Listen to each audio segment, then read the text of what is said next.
Hello, ladies and gentlemen. Welcome back to another episode here on European Confessions. The following story that you're going to be listening to, it comes from a translation of a message that I received. Strange things indeed they do happen in this world. The confession reads like this. Hello, Brother Nanshi, how are you? I am a man who is staying here in Zim, my own country, but I used to work. I worked for a very long time there in South Africa. I started working on this other farm in Cape Town. That was when the farmer bought a truck and he taught me how to drive that truck. He used to take me on trips from Cape Town because he had gotten a contract where he was transporting wine from Cape Town, bringing them to Joburg. So after he had seen that now I was a well-trained driver, that was when he left me with a truck and I started working between Cape Town and Joburg. So the problem is that when you are working on the farm, this is what most of the white people will do. They will say that since you came to the farm without any knowledge at all on how to use some of the farm equipment, if he trains you how to use a tractor, he is not going to raise your salary. You will keep on getting the same salary that you were earning as a gardener or as a regular farm worker. That is the rule in the farms. Even when I was working as a truck driver, other people that would see me driving a very beautiful Volvo truck, they thought that I was earning a lot of money, for it was a brand new truck, but yet I was earning the same wages that the tractor driver back in Cape Town was earning. So I then spoke with one Indian guy who told me that he wanted to give me a job, and I spoke with him. Unfortunately, I left that Volvo truck at a truck stop in Joburg and I called my boss who was back in Cape Town at his farm and I said, please, can you increase my salary? Because it is not a lot. You know, as a truck driver, there are times when you are at a truck stop, you see other guys that will be eating, ordering some food, and yet you do not have anything. You don't have money. You have nothing. And when you start to speak with other truck drivers, they will tell you how much they are earning. And that alone can force you as a truck driver to just dump the truck. And if you get a job, you will dump the truck and then you will go and work somewhere else. That is what was happening at that time when that Indian man told me that he wanted a Zimbabwean guy who will keep on working even if when he's tired, he will keep the wheels turning.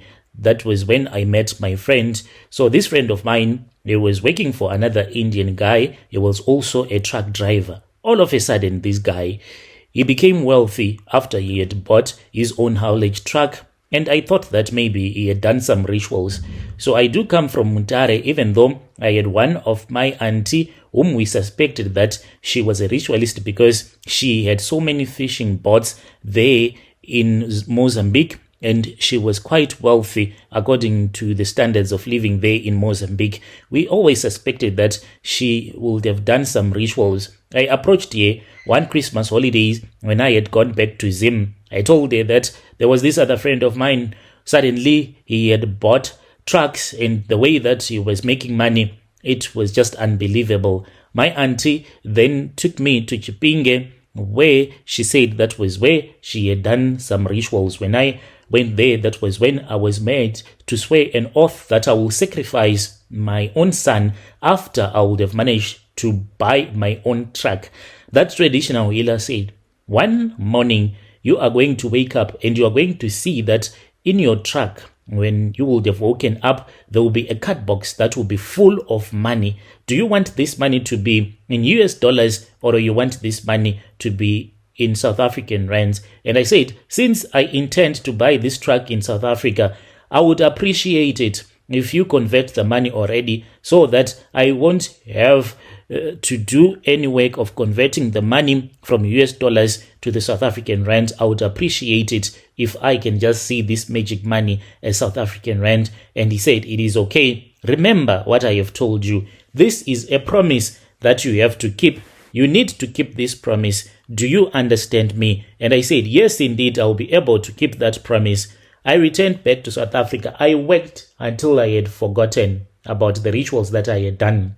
One day, there was this other time when I was at a truck stop in Brits. And there in Brits, there are very beautiful women, light-skinned and big curves. And there was one lady that I wanted to book for a night. She came to my truck after we had spoken, that was when I just heard a voice that told me that I was not supposed to do that. I was not supposed to be with that woman on that night. So I went to bed, and I wondered why, since I was a man whom she knew whenever I would be around that area of breads, I would always buy her services or one of her friends, and then I would just give her money early in the morning. So when I went to bed, I was wondering why the hell had I refused that lady with the way that she was so beautiful. Early in the morning, when I woke up, I then saw the reason why. There was a box that was full of money, like there was money that was in there. Brother Nashi, I got shocked. Immediately when I saw the money, I remembered the rituals that I had done that time when I felt jealous because of my friend, because of the way that he started making so much money, so much that he bought a truck, 1, 2, 3, and he was owning a lot of trucks. So I said, this money, I am going to buy my own truck. I requested for an Uber, which came, and then it took me from Bratz all the way returning back to where I was staying in Joburg. Even my wife was amazed at how much money that I had. The money was quite a lot. We started counting this money. By the time when we arrived in Joburg, it was somewhere 10:30 when we started counting the money. We counted the money until we grew tired. It was close to 1 million, and I went and I bought a truck and a trailer at the same time. Life was good. I drove my own truck and I bought another one. And then that was when my son got so sick. We went with my son to the doctors. Since now we had a lot of money, me and my wife, we never even thought that it was because of the rituals that I had performed. Even though when we were counting the money, when I showed the money to my wife, I said, remember that time when I went to Chipinge with my auntie, and I told you that there was a time when I was going to be so lucky so much that one morning I'll find money in my truck. But I had skipped the part where I was supposed to sacrifice my son after that would have happened. I told her when I saw that our son was not getting any better, he was getting worse and worse by the day. After I had told her, I saw that my wife, indeed she was a brave woman. We went with our son to the traditional healer. I was the one that was crying when I was looking at my son, but my wife was not crying at all. She said, let it be. And our son died whilst the Sangoma was holding him in his arms. We saw his spirit. It entered into this other big clay pot, which the traditional healer claims that when you perform a sacrifice, the spirit of your relative that you would have sacrificed will go and will be trapped inside that clay pot. Fast forward, I now have 15 daughters with different women from South Africa to Botswana as well as Zim. I have tried. I started sleeping with my Zimbabwean women thinking that maybe amongst them I will be able to get a son. But when I saw that it was not working, I then started dating some other women, some of them that I dated before I had gotten so rich, returned back, slept with some of them, fell pregnant, others did not. All of these women that I have slept with from 2022, those that fell pregnant for me, they have given me daughters. I have 15 daughters as we are speaking.